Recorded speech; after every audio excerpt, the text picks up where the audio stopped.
Então, vamos falar um pouco, rememorar, relembrar a vida desse grande santo do nosso século, Padre Pio de Pietrelcina. Francesco Forgione, o Santo Padre Pio, nasceu no seio de uma humilde e religiosa família, dia 25 de maio de 1887, às 5 da tarde, hora em que os sinos da igreja tocavam para chamar a todos os fiéis a honrar a Virgem Santíssima no seu mês. Padre Pio nasceu em uma pequena aldeia do sul da Itália, chamada Pietrelcina, uma pequena vila a 12 quilômetros de Benevento. Seus pais, Gresi Forgione e Maria Giuseppa di Nunzio Forgione, ambos agricultores, viviam no setor mais pobre de Pietrelcina. Desde muito menino, Francesco experimentou em si o desejo de consagrar-se totalmente a Deus, e esse desejo distinguia de seus conterrâneos. Tal diferença foi observada por seus parentes e amigos. A mãe dele diz assim: não cometeu nunca nenhuma falta, não tinha caprichos, sempre obedeceu a mim e seu pai. A cada manhã e a cada tarde ia à igreja visitar a Virgem e a Jesus. Durante o dia não saía nunca com seus companheiros. Às vezes eu dizia: Franci, vai um pouco brincar. Ele se negava dizendo: não quero ir, mamãe, porque eles blasfemam.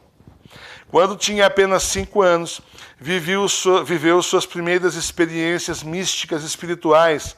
Os êxtases e aparições foram frequentes e já começava a sua luta contra o demônio, que também se tornou frequentemente visível, de modo obsessivo e assustador. Mas para ele, pareciam seres absolutamente normais, ser absolutamente normal ver os demônios e ver também os anjos. Ele pensava que isso fosse um acontecimento comum a todos. E não falava para ninguém, achava que todo mundo via. Santo, anjo, demônio, era normal. Então por que eu vou falar que eu estou vendo? Todo mundo está vendo, mas era só ele, o dom que Deus deu a ele. Foi um menino muito sensível, espiritual, calado, diferente, tímido. Muitos dizem que tão pouca idade já mostrava sinais de uma profunda espiritualidade. Era piedoso, permanecia longas horas na igreja depois da missa. Pedia ao sacristão para que permitisse visitar ao Senhor na Eucaristia nos momentos nos quais a igreja permanecia fechada. As aparições eram do anjo da guarda, do Senhor, de Maria e até outros. Os demônios geralmente apareciam sob formas bestiais, pavorosas e ameaçadoras. Esse tormento, embora não significativo da aparição dos demônios e o conforto das aparições divinas, foi uma característica quase cotidiana para o Padre Pio, pelo menos até o desaparecimento dos estigmas, já no final da vida dele.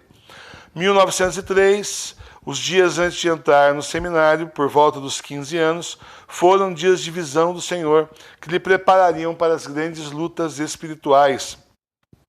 Jesus lhe permitiu ver o campo de batalha, os obstáculos e os inimigos. Francesco viu perto dele um homem de grande esplendor, belíssimo, que o convidava: vem comigo, porque é conveniente lutar com um guerreiro valoroso. Ele o acompanhou até um campo que parecia infinito e encontrou 2 grupos de pessoas assim. De um lado haviam homens radiantes com vestiduras brancas e muito belas.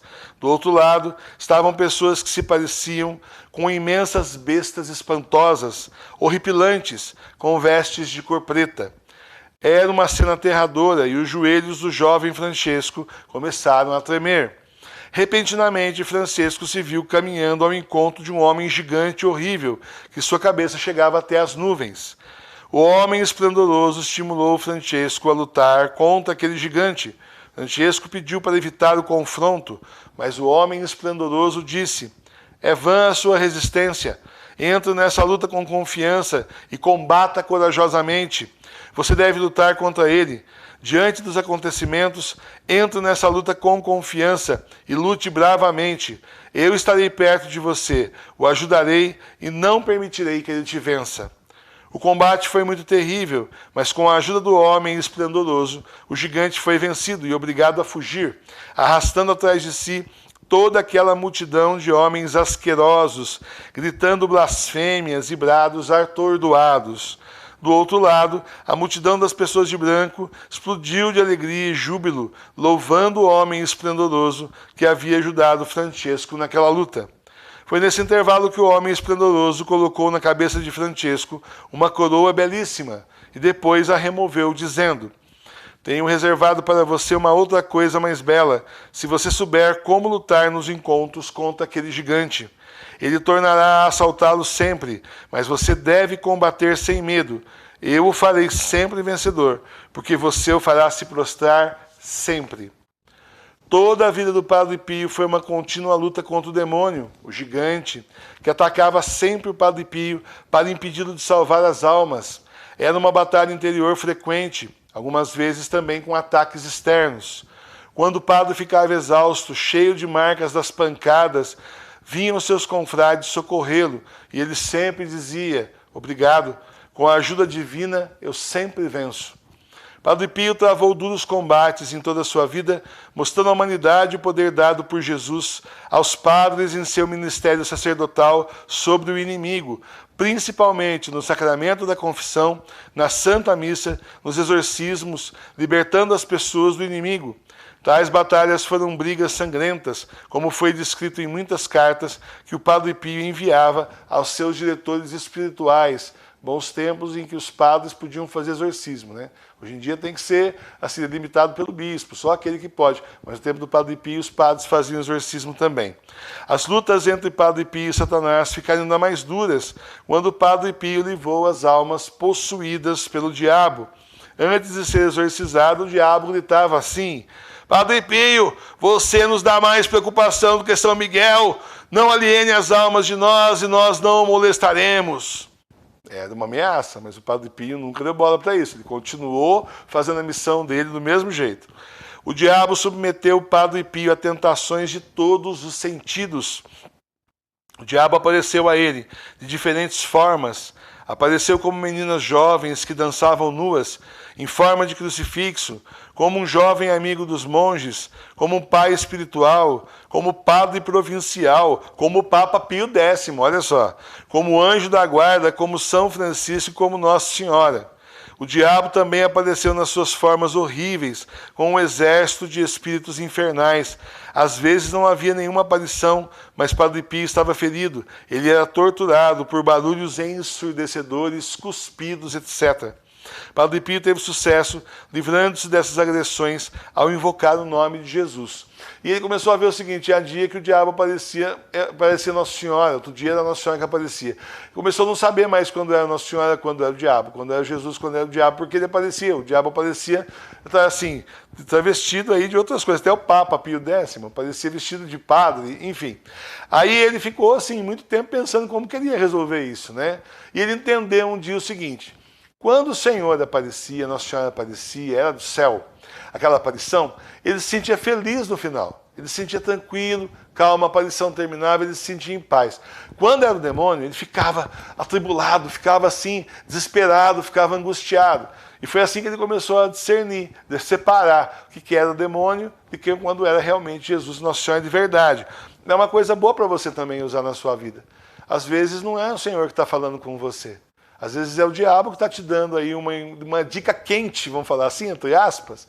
Parece uma dica muito legal, mas na verdade não é. Ele está só assim tacando fogo na fogueira, né? Para você se dar mal ali na frente, dar com os burros na água, como se falava antigamente. Então, nessa hora, você para pensar: peraí, essa inspiração que eu tive aqui está me deixando mais tranquilo, mais em paz, ou está me atribulando, me atormentando? Se for isso, já sabe que não é de Deus. Pede a Deus que envie o Espírito Santo, seu anjo da guarda, te ajude para você saber de onde vem essa inspiração. E muitas vezes dá aquele clé que você faz e faz errado. Os dons extraordinários, discernimento extraordinário, capacidade de ler os corações e consciência dos penitentes. Profecia, ele podia anunciar eventos do futuro. Curas milagrosas pelo poder da oração. Bilocação, estar em 2 lugares ao mesmo tempo. Perfume, o sangue de seus estigmas tinha fragrância de flores. Esse é mais difícil. Hierognesia. Padre Pio tinha poderes para reconhecer se um homem era padre. Esses objetos que lhe apresentavam já tinham sido abençoados. Uma vez entrou um padre disfarçado lá, não queria que ele descobrisse, falou: mas você é padre. Ele tinha esse dom, né? Estigmas. Recebeu os estigmas no dia 20 de setembro de 1918 e os levou até a morte 50 anos depois, 23 de setembro de 1968. Os médicos que observaram os estigmas do Padre Pio não puderam fazer cicatrizar suas chagas, nem dar explicação delas. Calcularam que perdia um copo de sangue por dia, mas suas chagas nunca inflamaram, nunca se infectaram. O Padre Pio dizia que era um presente de Deus e uma oportunidade para lutar, para ser mais e mais como Jesus Cristo crucificado. Os estigmas do Padre Pio eram feridas profundas no centro das mãos, dos pés e o costado esquerdo. Tinha mãos e pés literalmente transpassados e lhe saía sangue vivo de ambos os lados, fazendo do Padre Pio o primeiro sacerdote estigmatizado da história da Igreja. Claro que há aqueles que não acreditam, mas sempre tem, gente.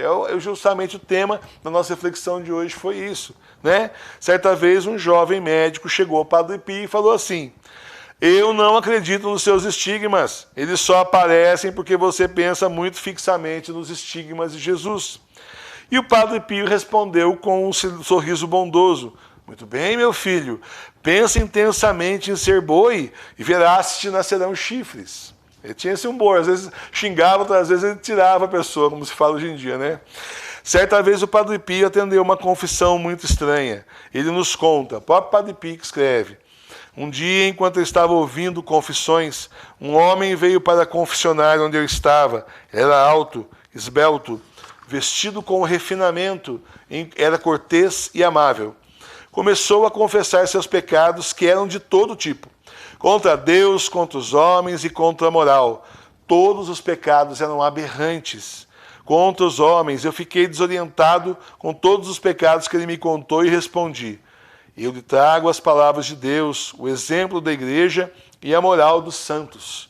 Mas o penitente enigmático se opôs às minhas palavras, justificando com habilidade extrema e muita cortesia todo tipo de pecado. Vai se arrepender do pecado, o indivíduo ficava explicando por que ele tinha pecado e que não era pecado. Ele desabafou todas as ações pecadoras e tentou me fazer entender que era normal, natural e humanamente compreensível todas as ações de pecado. E isso não só para os pecados que eram horríveis contra Deus, contra Nossa Senhora e os santos. Ele foi firme também na argumentação dos pecados morais, sujos e repugnantes. As respostas que me deu com fineza, qualificada e malícia me surpreenderam e eu me perguntei: quem ele é? De que mundo ele vem? Eu tentei olhar bem para ele, ler algo na face dele. Ao mesmo tempo me concentrei em cada palavra dele para dar-lhe o juízo correto que merecia. Mas de repente, através de uma luz interna, vívida e brilhante, eu reconheci claramente que era ele.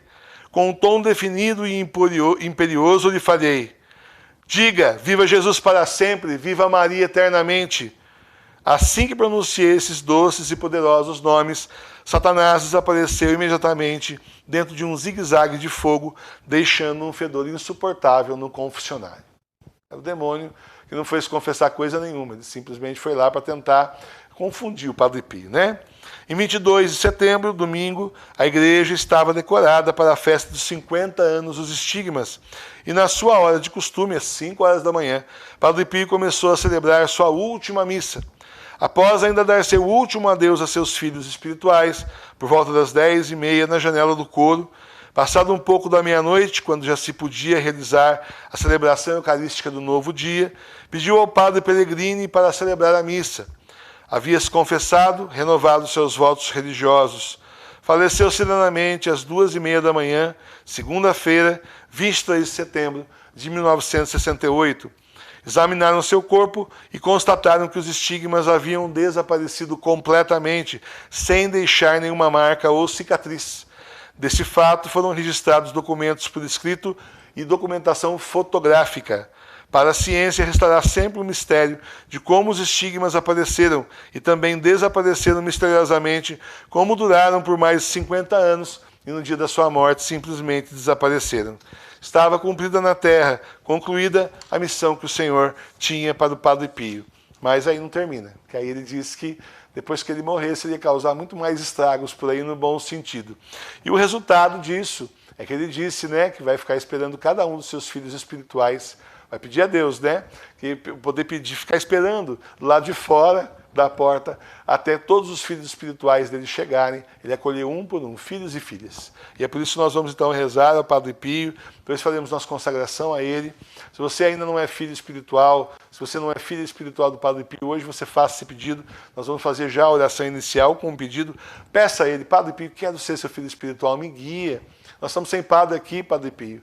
A gente está aqui numa situação terrível de fim dos tempos, de apocalipse. A gente precisa de um padre. Tanto é que quando a gente faz a confissão espiritual aqui na capela, sempre nós temos a imagem do Padre Pio aqui, como nosso confessor, pedindo a ele que nos confesse. Porque a gente está sem padre, muitos de nós estão, né? E aí então a gente pede a ele que nos confesse. E olha, isso funciona.